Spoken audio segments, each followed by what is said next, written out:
نہ جانے مسائل تو علماء سے پوچھیں، یہ حکم مبین ہم کو رب سے ملا ہے، ہم کو رب سے ملا ہے، ہم کو رب سے ملا ہے۔ نبی پاک صلی اللہ تعالیٰ علیہ وآلہ وسلم نے ارشاد فرمایا، جو رمضان المبارک میں ایمان کے ساتھ طلب ثواب کے لیے قیام کرے تو اللہ تعالیٰ اس کے گزشتہ سال کے گناہ معاف فرما دے گا۔ یہ صحیح مسلم کی حدیث پاک ہے۔ مفسر شہیر حکیم محمد یار خان نعیمی رحمۃ اللہ تعالیٰ علیہ، آپ اس حدیث پاک کے تحت ارشاد فرماتے ہیں کہ تراویح کی پابندی کی برکت سے سارے صغیرہ یعنی چھوٹے گناہ معاف ہو جائیں گے، کیونکہ آپ بڑے گناہ جو ہوتے ہیں یہ توبہ سے حقوق العباد اللہ تعالیٰ کی بارگاہ میں توبہ کے ساتھ ساتھ حق والے کے معاف کرنے سے معاف ہوتے ہیں، تو تراویح پڑھنے سے پچھلے صغیرہ سارے گناہ معاف ہو جاتے ہیں۔ نبی پاک صلی اللہ تعالیٰ علیہ وآلہ وسلم کا ایک اور ارشاد گرامی نبی پاک صلی اللہ تعالیٰ علیہ وآلہ وسلم کا ایک اور ارشاد گرامی ہے۔ سرکار دو عالم صلی اللہ تعالی وسلم نے ارشاد فرمایا، رمضان کے روزے تم پر فرض کیے گئے اور میں نے تمہارے لیے قیام کو سنت قرار دیا، یعنی رات کو تراویح پڑھنا۔ لہذا جو شخص رمضان المبارک میں روزے رکھے اور ایمان کے ساتھ حصول ثواب کی نیت سے قیام کرے یعنی تراویح پڑھے تو وہ اپنے گناہوں سے ایسے نکل گیا جیسے ولادت کے دن اس کی ماں نے اس کو جنا تھا، یعنی جس گویا کہ آج ہی ماں کے پیٹ سے وہ پیدا ہوا۔ تو نبی پاک صلی اللہ تعالیٰ علیہ وآلہ وسلم کے غلام، بعض اوقات ہوتا یہ ہے کہ ہم لوگ کبھی 2 پڑھ لیں، کبھی 8 پڑھ لیں، کبھی 10 پڑھ لیں، کبھی کہیں سے کبھی کہیں سے کبھی کہیں سے، یہ طریقہ کار ہمارا چلتا رہتا ہے۔ یاد رکھیے ہمارے سلف صالحین کا انداز قرآن پاک کو سماعت کرنے کے حوالے سے بہت زبردست تھا۔ سیدنا امام اعظم ابو حنیفہ رحمۃ اللہ تعالیٰ علیہ، آپ رمضان المبارک میں 61 بار قرآن پاک ختم کیا کرتے تھے، 30 دن میں، 30 رات میں اور 1 تراویح میں، یعنی 30 دن کے اندر اور 30 رات کے اندر اور 1 تراویح کے اندر۔ اور آپ رضی اللہ تعالیٰ عنہ نے 45 برس تک عشاء کی نماز کے وضو سے نماز فجر کی ادائیگی فرمائی ہے۔ اور یاد رکھیے مسئلہ یہ ہے کہ تراویح سنت مؤکدہ ہے، تراویح سنت مؤکدہ ہے، اور اس میں کم از کم 1 بار ختم قرآن بھی سنت مؤکدہ ہے۔ امام اعظم حنیفہ رحمۃ اللہ تعالیٰ علیہ نے تو آپ نے 1 رکعت میں بھی قرآن پاک ختم کیا، ایک رکعت کے اندر بھی قرآن پاک ختم کیا۔ تو بہرحال آج کل ہمارے ہاں یہ ہوتا ہے کہ قرآن پاک تو پڑھا جاتا ہے لیکن یا لمون تعلمون کی سمجھ آتی ہے، اللہ تعالیٰ عقل سلیم عطا فرمائے۔ اس حوالے سے پارہ نمبر 29 سورہ مزمل کی 4 آیت کے اندر اللہ تعالیٰ کا ارشاد پاک ہے، وَرَتِّلِ الْقُرْآنَ تَرْتِیلًا، قرآن کریم کو خوب ٹھہر ٹھہر کر پڑھو۔ سیدی اعلیٰ حضرت فاضل بریلوی رحمۃ اللہ تعالیٰ علیہ فرماتے ہیں کہ قرآن مجید اس طرح آہستہ اور ٹھہر کر پڑھو کہ سننے والا اس کی آیات و الفاظ گن سکے۔ اب ایسا پڑھنا اور آج کل کا معاملہ جو ہے بڑا عجیب سا ہے۔ فرض نماز میں اس طرح تلاوت کرے کہ جدا جدا ہر حرف سمجھ میں آئے، اور تراویح میں متوسط یعنی درمیانہ طریقہ ہو، اور رات کے نوافل میں اتنی تیزی سے پڑھ سکتا ہے کہ اس کو خود سمجھ میں آئے۔ اور ہمارے ہاں تو آج کل حافظ اتنی تیزی سے پڑھتا ہے اس کو خود بھی سمجھ میں نہیں آتا کہ میں کیا کہہ رہا ہوں۔ اللہ تعالیٰ ہمارے اوپر مہربانی فرمائے اور ترتیلاً کے لفظ کو سمجھنے کی توفیق عطا فرمائے۔ یہ تاکید پیدا کر رہا ہے کہ قرآن پاک کو ٹھہر ٹھہر کر پڑھا جائے۔ تو تراویح کی اجرت والا معاملہ بڑا خطرناک ہے کہ تراویح کی اجرت لینا، اس کا طریقہ کار بہترین جو ہے وہ یہ ہے کہ امامت جو تراویح پڑھانے والا ہے اس کے لیے اتنی دیر کا اجارہ کر لیا جائے کہ بھائی آپ کے ساتھ 8 بجے سے لے کر 10 بجے تک کا اجارہ، ہم آپ کو 20,000 روپیہ دیں گے، ہم آپ کو 30,000 روپیہ دیں گے۔ پھر اس دوران جب وہ امام صاحب تشریف لیں ان کو بولیں جی آپ ہمیں تراویح پڑھایا کریں، تو یہ اجرت طے کی جا سکتی ہے اس طرح۔ اچھا، اور دوسرا تراویح کی جماعت جو ہے یہ بدعت حسنہ ہے، تراویح کی جماعت بدعت حسنہ ہے۔ بعض لوگوں کے ذہن میں یہ ہے کہ جو بدعت ہے وہ ایک ہی طرح کی ہوتی ہے، اور پانا پڑی وقت نو پڑی یہ حساب ہوتا ہے کہ جی وہ جی دیکھیں کل بدعت ضلالہ، کل بدعت ضلالہ، کل بدعت ضلالہ۔ تو میرے پیارے بھائی یہاں لفظ کل جو ہے وہ اپنے حقیقی معنی میں نہیں ہے بلکہ اضافی معنی میں ہے، یعنی بعض کے اعتبار سے ہر وہ بدعت جس سے دین کو نقصان ہوتا ہو وہ گمراہی والی ہے، نہ کہ جو بھی نیا کام ہو وہ گمراہی والا ہے۔ کیوں کہ بخاری شریف کی نمبر 2010 کے اندر سیدنا فاروق اعظم رضی اللہ تعالی عنہ نے دیکھا کہ کچھ لوگ جو ہیں وہ مختلف جگہوں پہ تراویح پڑھ رہے ہیں، کیونکہ رسول پاک صلی اللہ تعالی علیہ وسلم نے لگاتار کبھی بھی تراویح کی جماعت نہیں کروائی۔ تو فاروق اعظم رضی اللہ تعالیٰ عنہ نے دیکھا رمضان مبارک میں کچھ لوگ ادھر کچھ ادھر کچھ ادھر اس طرح لگے ہوئے ہیں، تو فاروق اعظم رضی اللہ تعالیٰ عنہ نے دل کر خیال کیا کہ میں ان سب کو ایک امام کے ساتھ جمع کر دیتا ہوں۔ پھر آپ نے سیدنا ابی بن کعب رضی اللہ تعالیٰ عنہ کو سب کا امام بنایا، اور جب دوسری رات آپ تشریف لائے تو دیکھا کہ لوگ با جماعت تراویح ادا کر رہے ہیں، تو آپ نے فرمایا نعم البدعۃ ھذہ، بعض لوگ اس کو کہتے ہیں جی وہ بدعت نہیں تھی۔ میرے پیارے حضرت فاروق اعظم رضی اللہ تعالی عنہ نے اس کو بدعت بھی کہا ہے اور اس کو اچھا بھی کہا ہے، لہٰذا بدعت کی 2 قسمیں ہوتی ہیں، بلکہ بعض نے تو 5 قسمیں بھی بیان کی ہیں۔ جو بندہ یہ کہتا ہے کہ ہر بدعت گمراہی ہے اس کی عقل کا علاج کروانا چاہیے، وہ بالکل عقل سے پیدل بندہ ہے، اللہ تعالیٰ عقل سلیم عطا فرمائے۔ تو بدعت جو ہے یہ 2 قسم کی بیسیکلی، کہ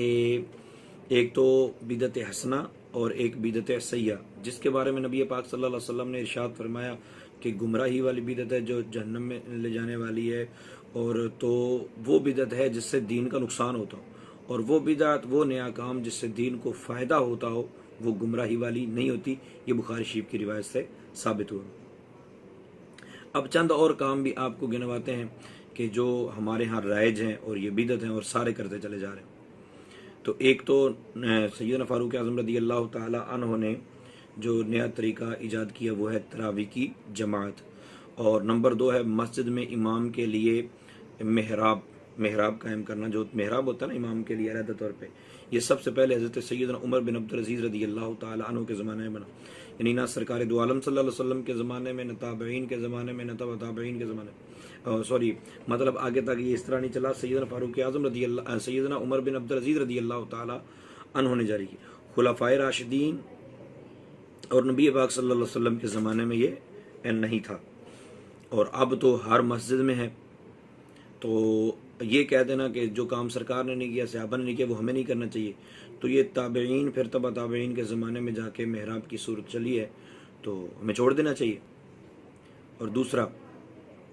اس کے علاوہ مسجدوں پر گنبد بنانا، اب مینار بنائے جاتے ہیں، گنبد بنائے جاتے ہیں، ہر جگہ بنائے جاتے ہیں، مسجد الحرام کے ماشاءاللہ مینار آپ دیکھ لیجئے کمال ہو جائے گا، ٹھیک ہے۔ اسی طرح ایمان مفصل، ایمان مجمل، 6 کلمے اور دیگر تعداد کو متعین کرنا کہ یہ اتنے کلمے ہیں، اتنی آیات ہیں، قرآن پاک کے 30 پارے بنانا، اعراب لگانا، رکوع بنانا، رموز اور اوقاف کی علامات لگانا، نقطے بھی بعد میں لگائے گئے، ٹھیک ہے، اور خوبصورت جلدوں میں چھاپنا۔ پہلے قرآن پاک اس طرح موجود نہیں ہوتا تھا، بلکہ اس کو اکٹھا کبھی کاغذ ہڈیوں پر، کبھی کسی طرح لکھ کر رکھا جاتا تھا۔ احادیث مبارکہ کو کتابی شکل دے دینا، یہ بھی رسول پاک صلی اللہ تعالیٰ علیہ وآلہ وسلم کے زمانہ اقدس میں نہیں تھا۔ پھر اس کو یہ بھی ایک کمال کی بدعت ہے کہ کسی حدیث کو صحیح کہنا، کسی کو ضعیف کہنا، کسی کو حسن کہنا، یہ ساری فقہ اصول فقہ علم کلام یہ بھی سارے بدعت حسنہ میں آتے ہیں۔ اور زکوٰۃ وغیرہ جو ہے تصویر والے نوٹوں سے ادا کرنا، یہ بھی بدعت حسنہ ہے۔ اور اونٹوں کے بجائے اور سفینے کی بجائے ہوائی جہاز کے ذریعے سفر حج کرنا، اب یہ بھی بدعت ہے۔ اب کوئی بولے جی مجبوری کا ہے کہ بھائی جاتے ہیں اب بھی لوگ، تو آپ بھی پیدل چلیے، سنت ادا کیجیے۔ اور اس کے حوالے سے اگر اور غور کرنا ہے تو آپ اس طرف توجہ کر لیں کہ ہر جگہ پہ یہ بدعت پائی جاتی ہے، ہر جگہ پہ۔ وہ کیا ہوتا ہے کہ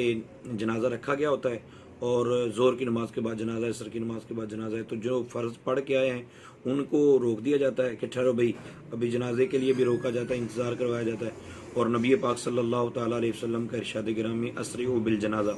جنازے میں جلدی کرو۔ اب سرکار فرماتے ہیں جنازے میں جلدی کرو، اور یہاں مولوی صاحب کہہ رہے تھے ٹھہرو ٹھہرو، بندے کہہ رہے تھے ٹھہرو ٹھہرو، یہ بھی پیچھے لوگ آ رہے ہیں، تو رسول پاک صلی اللہ علیہ وسلم کے فرمان کے خلاف یہ بدعت والا کام کیا جاتا ہے۔ نبی پاک صلی اللہ تعالیٰ علیہ وآلہ وسلم کے اس طرح دیگر اب وہی مولوی صاحب جو یہ کہہ رہے یہ بدعت کر رہے ہوتے ہیں، وہ نماز جنازہ کے بعد دعا کو بدعت کہہ رہے ہوتے ہیں۔ اللہ تعالیٰ عقل سلیم عطا فرمائے۔ اسی طرح دیگر بھی معاملات ہیں، تو ہمیں ہر معاملے کو سلف صالحین کی نظر سے دیکھنا چاہیے۔ اگر ہم یہ کہیں نا کہ جو بھی کام سرکار نے نہیں کیا، صحابہ نے نہیں کیا، وہ ہمیں نہیں کرنا، وہ بدعت ہے، وہ گمراہی ہے، تو پھر مدرسے بند ہو جائیں گے، یہ انداز جو ہے نا وہ نہیں رہ جائے گا۔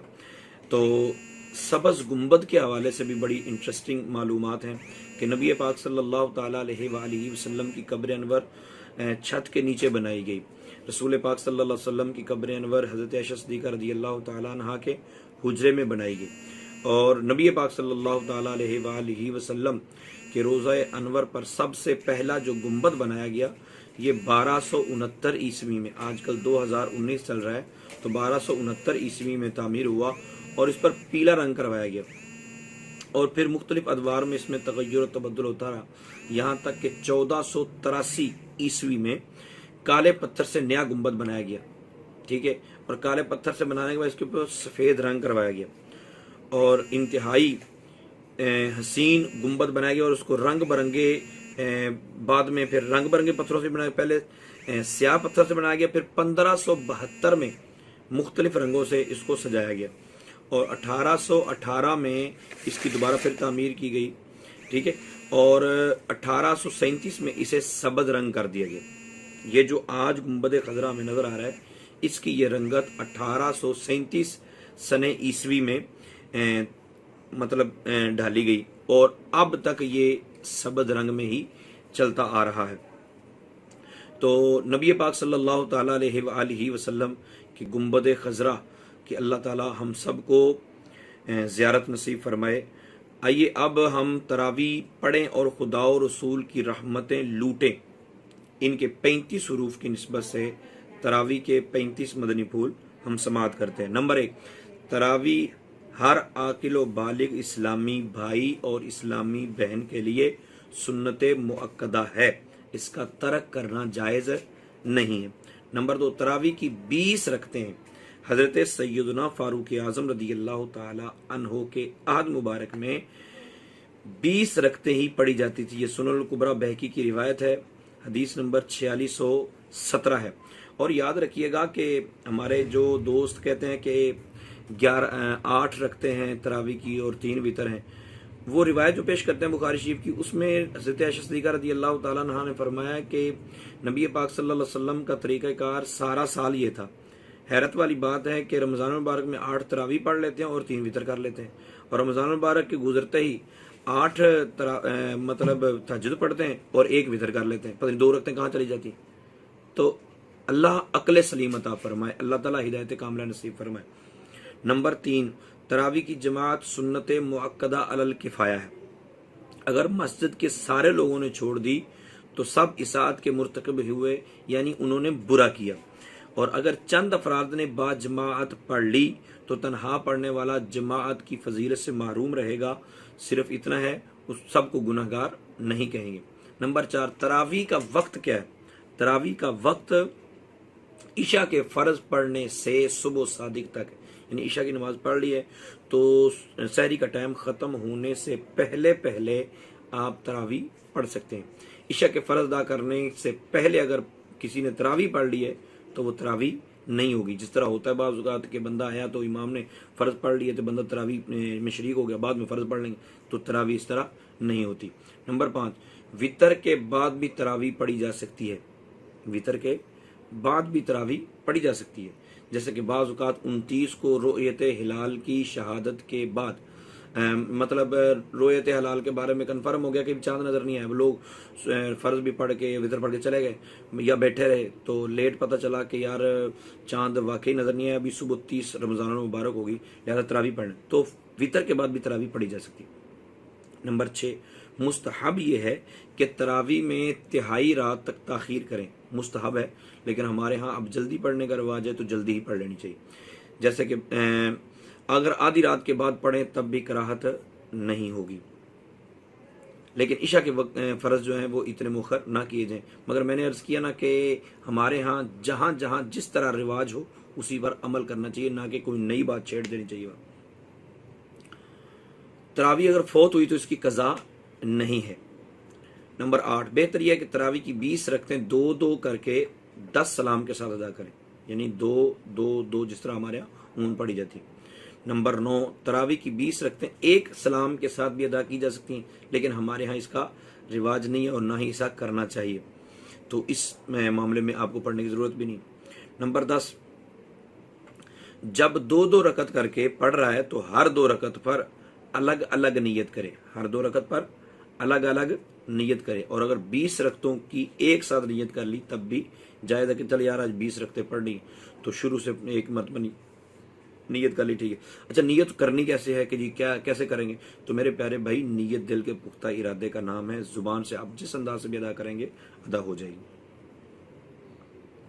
لیکن یاد رکھیے گا اگر 4 کیسے نہ کر کے پڑھنی ہے نا کہ 4 رکعت تراویح، تو ہر قاعدے کے اندر اتحیات کے بعد درود پاک بھی پڑھنا، مطلب 4 رکعت تراویح شروع کر دی تو درمیان میں جو قاعدے پر بیٹھے ہیں 2 رکعت کے بعد، تو اس میں اتحیات بھی پڑھنی ہے، درود ابراہیمی بھی پڑھنا، ساتھ میں دعا بھی پڑھنی ہے، اور تیسری رکعت کے لیے کھڑا ہونا ہے تو ثنا بھی پڑھنی ہے، اور امام اگر ہے تو وہ تعبد و تسمیہ بھی پڑھے گا۔ نمبر 11، بلا عذر تراویح بیٹھ کر پڑھنا مکروہ ہے، بلا عذر، ٹھیک ہے، بلکہ بعض فقہائے کرام کے نزدیک وہ تراویح ہوتی نہیں، یہ ہمارے ہاں ایک ٹرینڈ ہے کہ بس بیٹھ کے پڑھنا، کیا ہوا جی، بس وہ تھکاوٹ ہو جاتی۔ تو نمبر 12، تراویح مسجد میں با جماعت ادا کرنا افضل ہے، اگر گھر میں با جماعت ادا کی تو ترک جماعت کا گناہ نہیں ہوگا، مگر وہ ثواب نہ ملے گا جو مسجد میں تراویح پڑھنے کا تھا۔ عشاء کے فرض مسجد میں با جماعت ادا کر کے پھر گھر یا ہال وغیرہ میں تراویح ادا کر لی، جس نے گھر میں پڑھنی بھی ہے نا وہ عشاء کے فرض مسجد میں ادا کرے، پھر اپنے گھر میں جو ہے نا وہ تراویح آ کے ادا کر سکتا ہے با جماعت۔ اگر بلا عذر شرعی مسجد کے بجائے گھر یا ہال وغیرہ میں عشاء کے فرض کی جماعت قائم کر لی تو ترک واجب کے پھر بھی گناہ گار ہوں گے کہ وہ مطلب واجب ترک کیا جو مسجد میں جا کے ادا کرنی تھی۔ نمبر 13، نابالغ امام کے پیچھے صرف نابالغان ہی تراویح پڑھ سکتے، ایسا نہیں ہے کہ حافظ ہے جی چلو اس کا نابالغ بھی ہے اس کے پیچھے بھی ہم پڑھ لیں، تو نابالغ کے پیچھے صرف نابالغ پڑھیں گے، بالغ اس کے پیچھے نہیں پڑھ سکتے۔ نمبر 14، بالغ کی تراویح نابالغ کے پیچھے نہیں ہوتی۔ نمبر 15، تراویح میں پورا کلام اللہ شریف پڑھنا اور سننا سنت موقدہ علی الکفایہ ہے، لہٰذا اگر چند لوگوں نے مل کر تراویح میں ختم قرآن کا اہتمام کر لیا تو بقیہ تمام علاقے والوں کے لیے کفایت کرے گا۔ فتاوی رضویہ شریف کے اندر یہ بات موجود ہے، فرمایا کہ تراویح میں قرآن کریم ختم کرنا نہ فرض نہ سنت عین، ٹھیک ہے، مطلب سنت کفایہ ہے۔ نمبر 16، اگر بعض شرائط حافظ نہ مل سکے یا کسی وجہ سے قرآن پاک ختم نہ ہو سکے، بعض مساجد میں ایسا ہوتا ہے، تو تراویح میں کوئی سی بھی صورتیں پڑھ لیجئے، اگر چاہیں تو علم تارا کیف فعل ربک باصحاب الفیل سے لے کر والناس تک 2 بار پڑھ لیجئے، اس طرح 20 رکعتیں یاد رکھنا آسان ہوگا۔ نمبر 17، ایک بار بسم اللہ الرحمن الرحیم جہر کے ساتھ پڑھنا سنت ہے، یعنی قرآن پاک میں پڑھتے پڑھتے جب درمیانے قرآن پاک کے مطلب درمیان میں تو ایک مرتبہ آنی نا، اس کے علاوہ ایک مرتبہ بلند آواز سے پڑھنا سنت ہے۔ ہر سورت کی ابتدا میں آہستہ پڑھنا مستحب ہے۔ متاخرین یعنی بعد میں آنے والے فقہائے کرام رحمہم اللہ نے ختم تراویح میں 3 بار قل هو اللہ شریف پڑھنا مستحب کہا، نیز بہتر یہ ہے کہ ختم کے دن پچھلی رکعت میں الف لام میم سے مفلحون تک پڑھے، یعنی آخری رکعت جو ہوگی اس میں آخری رکعت کے اندر الف لام میم سے ہم المفلحون تک اس کو پڑھے، یہ بہتر ہے۔ تو نمبر 18، یعنی بسم اللہ الرحمن الرحیم ایک مرتبہ جہر کے ساتھ، ٹھیک، اور باقی صورتوں کی ابتدا کے اندر وہ آہستہ ہی پڑھنی ہوتی ہے۔ نمبر 18 اگر کسی وجہ سے تراویح کی نماز فاسد ہو جائے، مطلب تراویح کی رکعتیں پڑھی بھول گئی اور ایسا معاملہ ہوا کہ وہ رکعتیں ہوئی نہیں، تو ان رکعتوں میں جو قرآن پاک پڑھا تھا اس کا اعادہ کر لیں تاکہ ختم قرآن تراویح کے اندر پایا جائے۔ نمبر 19 امام غلطی سے کوئی آیت یا سورت چھوڑ کر آگے بڑھ گیا تو اس کے لیے مستحب یہ ہے کہ اسے پڑھ کر پھر آگے پڑھے، یعنی اس کو دوبارہ پیچھے سے پڑھ لے تاکہ ختم قرآن مکمل ہو۔ اچھا، نمبر 19 امام غلطی سے کوئی آیت یا سورت چھوڑ کر آگے بڑھ گیا تو مستحب یہ ہے کہ اسے پڑھ کر پھر آگے پڑھے، یہ تو ہو گیا۔ اب نمبر 20 پہ یہ ہے الگ الگ مسجد میں تراویح پڑھ سکتا ہے، الگ الگ مسجد میں تراویح پڑھ سکتا ہے جبکہ ختم قرآن میں نقصان نہ ہو۔ مطلب 3 مساجد ایسی ہیں ان میں ہر روز سوا پارہ پڑھا جاتا ہے، تو تینوں میں روزانہ باری باری پڑھ سکتا ہے، مطلب آج ایک جگہ پڑھ لی، دوسرے دن دوسری جگہ، تیسرے دن تیسری جگہ پڑھ لی، ایسا ہو سکتا ہے۔ نمبر 21 وہ 2 رکعت پر بیٹھنا بھول گیا تو جب تک تیسری کا سجدہ نہ کیا ہو بیٹھ جائے، آخر میں سجدہ سہو کر لے، اور اگر تیسری کا سجدہ کر لیا تو 4 پوری کر لے مگر 2 شمار ہوں گی۔ اگر تیسری کا سجدہ کر لیا تو 4 پوری کر لے، یہ 2 شمار ہوں گی۔ ہاں 2 پر قاعدہ کیا تھا یعنی دوسری پر بیٹھے تھے، پھر تیسری کے لیے کھڑے ہوئے، پھر چوتھی پڑھی تو اب 4 شمار ہو جائیں گے۔ نمبر 22 3 رکعتیں پڑھ کر سلام پھیرا، اگر دوسری پر بیٹھا نہیں تھا تو اب تیسری پر سلام پھیر دیا تو اب وہ رکعتیں نہیں ہوئیں بلکہ نئے سرے سے دوبارہ ان کی جگہ 2 اور پڑھے۔ سلام پھیرنے کے بعد کہتا ہے کوئی کہتا ہے 2 ہوئی ہیں، کوئی کہتا ہے 3 ہوئی ہیں، تو اب اعتبار کس کا کیا جائے؟ تو جو امام کو یاد ہے اس کا اعتبار کیا جائے۔ اگر امام خود بھی تذبذب کا شکار ہے کہ پتہ نہیں ہوئی ہیں نہیں ہوئی تو جس پر اعتماد ہے اس کی بات کو مان لیا جائے گا۔ نمبر 24 اگر لوگوں کو شک ہو کہ 20 ہوئی یا 18 تو 2 رکعت وہ تنہا پڑھ سکتے ہیں۔ اچھا 25 افضل یہ ہے کہ تمام شفوں میں قرات برابر ہو۔ اب ہوتا پتہ کیا ہے، پہلی 8 رکعتوں میں قاری صاحب دبا کے رکھتے ہیں تاکہ کیونکہ 8 پڑھ کے لوگوں نے بھاگ جانا تھا، اور باقی جو وہ تھوڑی تھوڑی کر کے، تو یہ اس طرح کی معاملات بعض اوقات پریشان کن بھی ہوتے ہیں، لہٰذا تمام شفوں کے اندر قرات برابر ہونی چاہیے۔ ٹھیک، اگر ایسا نہیں کیا تو گناہ گار نہیں ہے۔ اس طرح ہر شفا کی 2 رکعت پر، مطلب جو 2 رکعت پر مشتمل ہوتا ہے، اس کی پہلی اور دوسری رکعت میں بھی قرات مساوی۔ بعض اوقات ہوتی ہے تو پہلی رکعت میں جو شروع رہتے ہیں اور دوسری رکعت بالکل چھوٹی کر دیتے ہیں، ایسا بھی نہیں کرنا چاہیے۔ اچھا نمبر 26 امام و مقتدی ہر 2 رکعت کی پہلی میں ثنا پڑھیں گے، امام بھی اور مقتدی بھی۔ امام اعوذ باللہ اور بسم اللہ بھی پڑھے، ٹھیک ہے، اور مقتدی یہ نہیں پڑھے گا، اور اتحیات کے بعد درود ابراہیم اور دعا بھی دونوں پڑھیں گے۔ بعض اوقات یہ ہوتا ہے سپیڈ تیز ہوتی ہے اور امام صاحب جلدی شروع کر، اگر امام صاحب قرات شروع کر دے تو پھر خاموشی اختیار کرنا ضروری ہوتی ہے۔ نمبر 27 اگر مقتدیوں پر گرانی ہو تو تشہد کے بعد، یعنی اگر ہمارے ہاں یہ ہوتا ہے کہ ہم یعلمون تعلمون تو کر لیتے ہیں لیکن اتحیات پوری پڑھنی، تو اگر مشکل ہو تو یعلمون تعلمون کو نہ اپنایا جائے بلکہ قرآن پاک بالکل درست انداز سے پڑھا جائے، اور درود آخر میں اتحیات جو ہے نا وہ اللہم صلی علی محمد و آلہ تک پڑھ کر سلام پھیر دیں کہ اتنے سے درود پاک ہو جاتا ہے، سنت پوری ہو جاتی ہے۔ نمبر 28 اگر 27ویں کو یا اس سے قبل قرآن پاک ختم ہو گیا تب بھی آخر رمضان تک تراویح پڑھتے رہیں کہ یہ سنت مؤکد ہے۔ نمبر 29 ہر 4 رکعتوں کے بعد اتنی دیر بیٹھنا مستحب ہے جتنی دیر میں 4 رکعات پڑھی جاتی ہیں،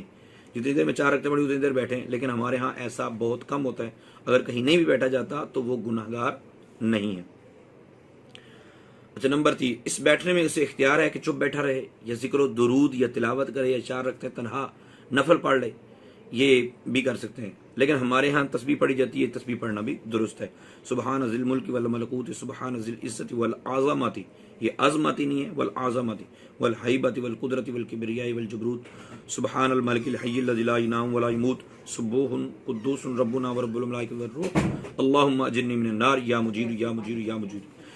برحمتک یا ارحم الراحمین۔ نمبر 31 20 رکعتیں ہو چکنے کے بعد 5واں تراویح بھی مستحب ہے، یعنی کچھ دیر بیٹھیں اور اس کے بعد دعا کریں، لیکن اگر جلدی دعا کر کے وتر پڑھنے تو بھی ٹھیک۔ نمبر 32 مقتدی کو یہ جائز نہیں ہے، ہمارے ہاں طریقہ کار پتہ کیا ہوتا ہے کہ مقتدی بیٹھا رہتا ہے، امام پڑھ کے کھڑا ہوتا ہے، جناب سورہ فاتحہ بھی پڑھتا ہے، ساتھ میں آگے قرآن پاک، جب امام یعلمون